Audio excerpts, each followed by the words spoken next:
Hi, would you like to tell us your name and a little bit about where you're from? Sure. My name is. I was born in communist Romania, in a city called Bama, in the northwestern part of Transylvania. Transylvania being a county in the country of Romania. So you grew up under communist rule, so I think a lot of people are very interested to hear about that. Could you tell us about a little bit about your family? Yes, I have a brother. My parents were. My mother was working in a bank, and her family pretty much derived from the Hungarian heritage, which after the Second World War remained in Romania, and that actually made me and my mother's side of the family a minority in that communist country. So you must have been treated differently as a minority. I was definitely considered a minority. That created problems throughout my school years. I was bullied. I was always discriminated for instance, in a Romanian, which here will be the English class, in the Romanian classes, no matter how much I would read, how much I would write, how nicely I would speak Romanian, I will always get the closest to the lowest grade possible, never get the best grade, just because I was Hungarian. That must have been really tough for you. Did you Yes. have a good family support system? Absolutely. My mom was wonderful, and all the relatives in Romania and outside Romania and Hungary that were there for me and for us. So I understand that under communist rule, it's very, very strict. Were you able to spend time with your relatives, either inside Romania or relatives you mentioned outside Romania? Absolutely. Absolutely no, not outside Romania. We were not able to leave the country. We had no passports. We had no right to know anything from outside the borders of the country. We had access to a one-channel television in Romania that was praising the Communist Party in the morning, at noon, at night. With songs, you name it. It was insane. It was like a cult, a communist cult. However, they were tech-savvy people who were able to have this set up to listen to what was very well known in Europe, the Free Europe radio station. So we were able to get some information from outside the borders, from the Western world, about situations, lifestyles, from that radio station. And in terms of being able to see the relatives, Hungarian relatives from my mother's side, only if they came to visit us. However, that was very, very risky. Why? Due to the food shortage we had during communism, and because we were very poor, you were not able to find meat in store. You were not able to find any products that you can actually find here in the market. When they used to come to visit us, they would bring us, you name it, a chocolate, even flour, oil, sugar, things that they were distributed during communism through tickets based on how many family members did you have in a family. And those tickets were distributed by month. So to get back to our Hungarian relatives, they came, they brought us goodies, and we were so happy. However, from what I was told by my mom and them, was that they had to hide a lot of things. When they came, when they got to us, we had to hide their cars so nobody will see the foreign vehicle and the license plate, in order to avoid actually the Secret Service to come and raid our house and take our goodies away. So when anytime your relatives came to visit you, they were essentially smuggling in things like food and chocolates and treats. And then what would have happened if they were caught? They will take everything from us. Of course, it will be for their benefit. And they will make sure they will monitor us and that they will never be able to come again. So you mentioned that there were food shortages. Were you able to, grow your own foods or have chickens or things like that? How the communist system worked in Romania was pretty much the government took hold of properties and any farming from villagers, from rural areas, and everyone who was growing vegetables or hatching chickens or having milk production, they actually had to give about 50 to 70% of their products to the government, and whatever was left they were able to market, which was actually one of the ways my mom had made arrangements to have people from the village come in once a month and bring us a jar of sour cream, some fresh cottage cheese and fresh milk and eggs. Sometimes they will have like a chicken. They will bring a home chicken. In the city I grew up in, we lived in a house that was actually government house, but it had a little space and area with the garden, so we were able to raise some tomatoes, scallions, some vegetables, and my mom actually built a little yard with some, and she was raising some chickens and bunnies. Chickens and bunnies. Mm-hmm. So was she raising them for like eggs and food? Absolutely. Mm-hmm. And did the government know about them? Oh yes, absolutely. There were raids in the city all the time. Yes, we had to give them too. So can you talk to us about what those raids were like growing up and there's just raids happening? They will walk by and they will know exactly what you're doing, and they will be like undercover. Were they like police officers? Like what would you say that would be similar to that you've seen here in the United States? They will be undercover. They will basically walk amongst us and walk down the street, and you will know who they are. And then all of a sudden they would just see that all of a sudden then you will have someone come to your home and say, okay, you had this production, you had this, and then you had to go in the city hall office and you had to report what has happened and what was going on. So they were like spies. Mm-hmm. Wow.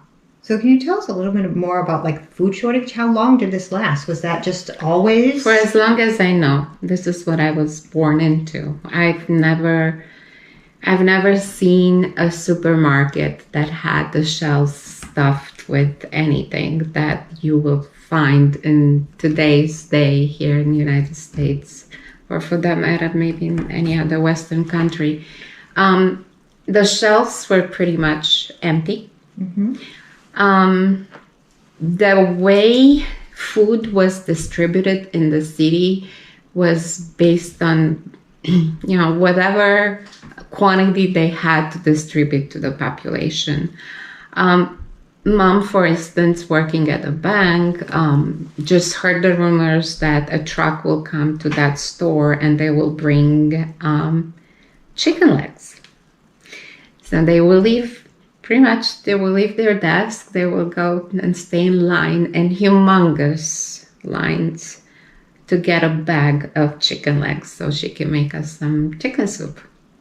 So how long was Did you stay in line? Was this hours or Hours. hours? Like Hours. a whole day? Sometimes it will happen that people will fight with each other just to be able to grab something, and people will actually hurt themselves, So hurt each other. how often were you able to have like meats or vegetables?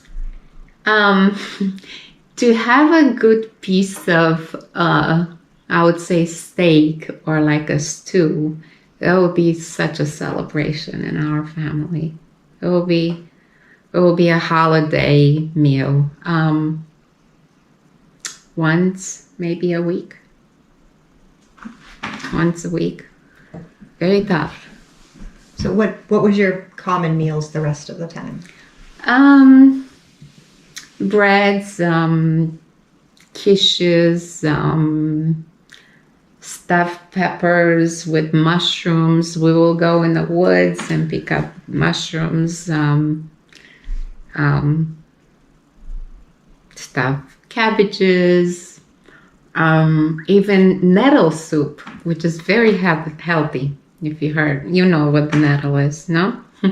Spinach. So when in our little garden, we will have spinach, shredded cauliflower.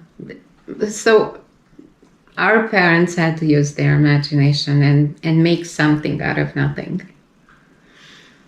Yeah. So did you said your mom worked part-time at the bank. Did your dad have a job? What did... Yes, he worked for the government. Yeah. He worked for the OSHA department. However, in order for him to have that job, he was supposed to be member of the Communist Party. Otherwise, he could not hold the job. And not only that he was supposed to be part of it, a member, he had to pay a contribution to support this communist and the party. So all the citizens, anything you grew for food or whatever, you had to give that to the Communist Party. If they gave you a job and you still had to pay the Communist Party. Absolutely. So what do you think they did with all of these resources? It doesn't sound like they were distributing them to... Live well. They were living well. We were very poor, and we managed to help. We were, I would say, all citizens were living like a big family. We were there to support each other. In terms of going back to the system of tickets, or like to buy a bread, you had to have a ticket per family. You had 10 tickets per month for bread to go and take bring a bread home. We will help families help each other and be there and support each other. For instance, mom was out of cooking oil. We went next door. They were giving mom the ticket to be able to go and take out some oil and come back next month. When we got the ticket per family, we were giving back the ticket to our neighbors. So you were given tickets every month to buy food. What if you ran out of food before the month was up? You will find sources. You will find all kinds of sources. You will go to the village. You will go. You will make an apple soup. An apple soup. That sounds nutritious. You said they lived well. When by they, who do you mean? The communists. So is it like the elite? The elite, I would say. They were wealthy. They were all just like it's happening right now here, like Sununu and everybody around them. They all have it, right? Mm-hmm. They were taking the little that we had from us, and they shared it amongst themselves. Why don't you tell us a little bit about what it was like growing up in school and your friends? I will refer, for instance, my schedule as a student, elementary school. I had to wake up around 4 a.m. I had to get dressed, pick up the bag with 2 bottles, go to the market down the street where sometimes once a week, sometimes once a month, sometimes twice a week, they will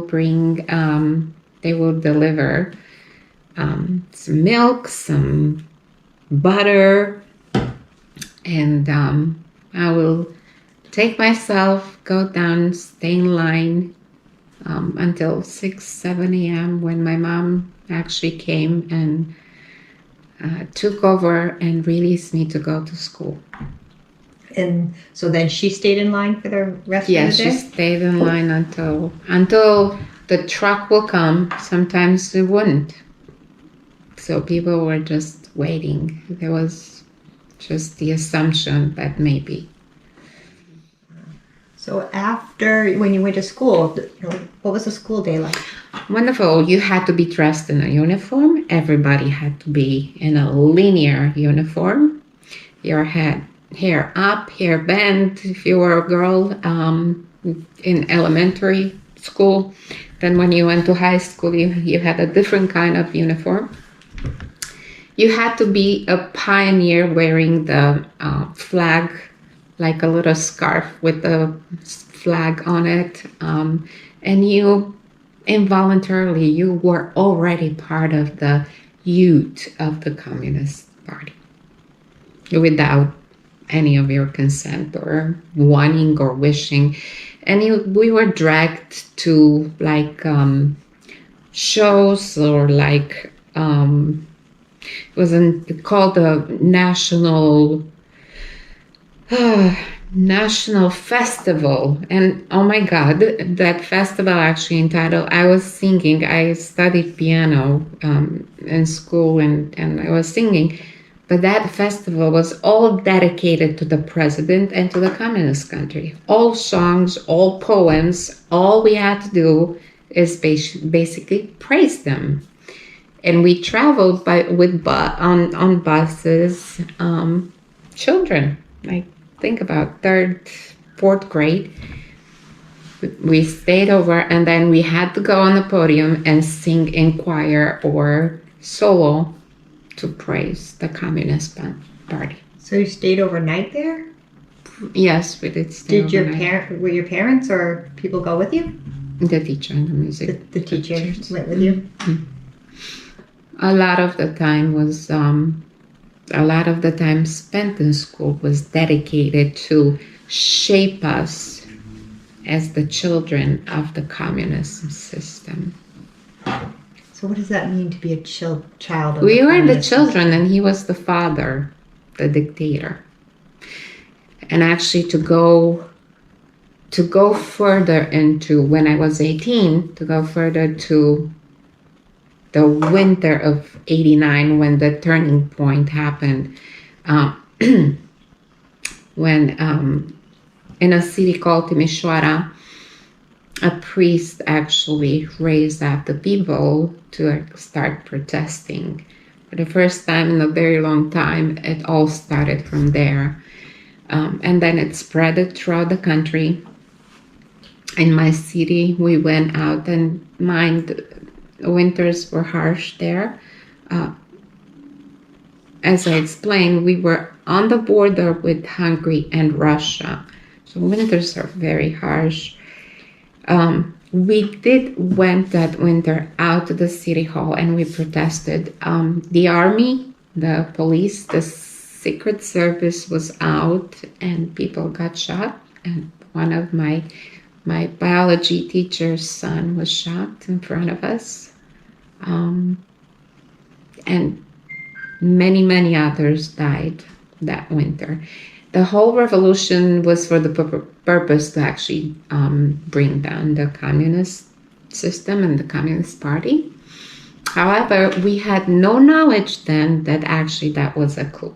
We called it a People's Revolution. And right before Christmas that year, we had to watch on those black and white television screens how the military tribunal shot, judged the president, the dictator, and his wife, and they shot them in front of our eyes. On television? Can you say their names? Yes, Nicolae Ceausescu and Elena Ceausescu. Yes. There's so much history on them, and it was very interesting now going back and listening to what exactly they were saying during the trial. It was the military trial that took place so shortly. They were actually saying that these are traitors who are doing this. We didn't know. I personally didn't know, but I got to learn later that yes, it was horrible. It was horrible under communists. But this dictator basically kept that country away from the elite and the deep state. There was no debt that country had to any other nation. And whoever made this whole turnaround and revolution happen was actually one of the elite people, shot them, took over, and brought in the so-called democracy. And I can literally explain that when we left after 1990, we went into Hungary. Now we were able to travel. Finally, the borders were open. We went to Hungary. We lived there. That's where I held my first job, in Hungary, not in Romania.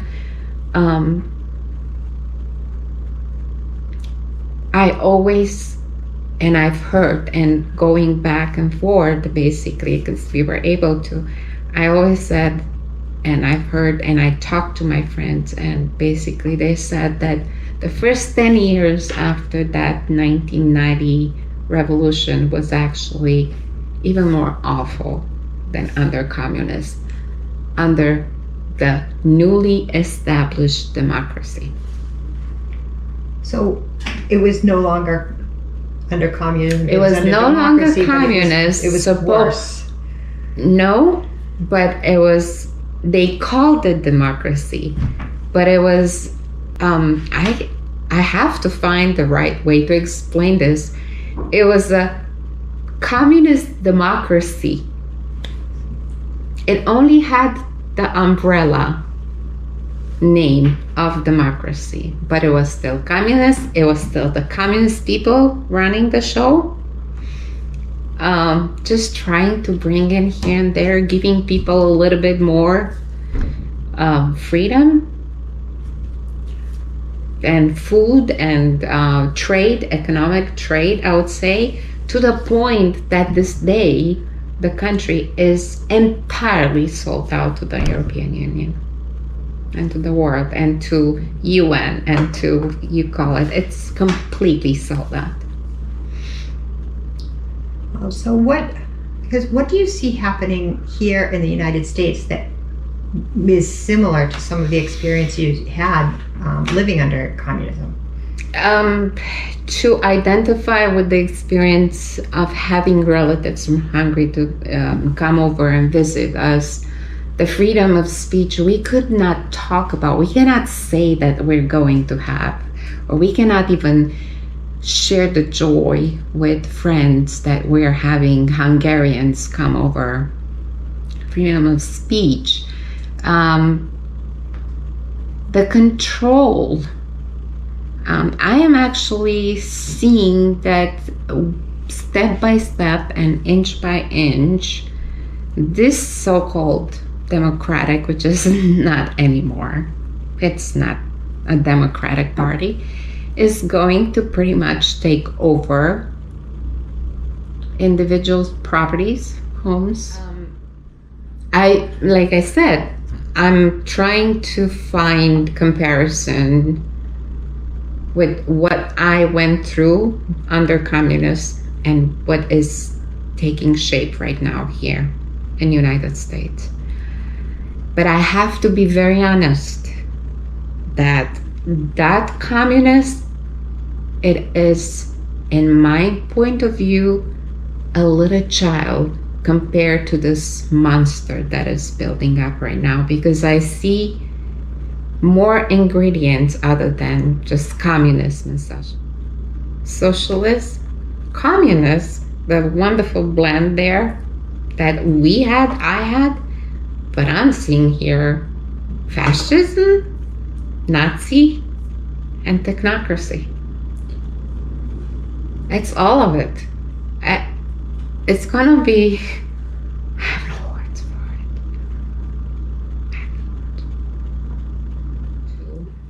it. The system that is taking shape in the United States, the country where I came in 93 for liberty, for freedom, for opportunity to become someone, to be free, to be able to travel, to be a free individual, a sovereign individual.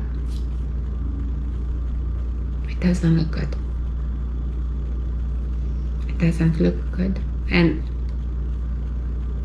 I hope I'm wrong.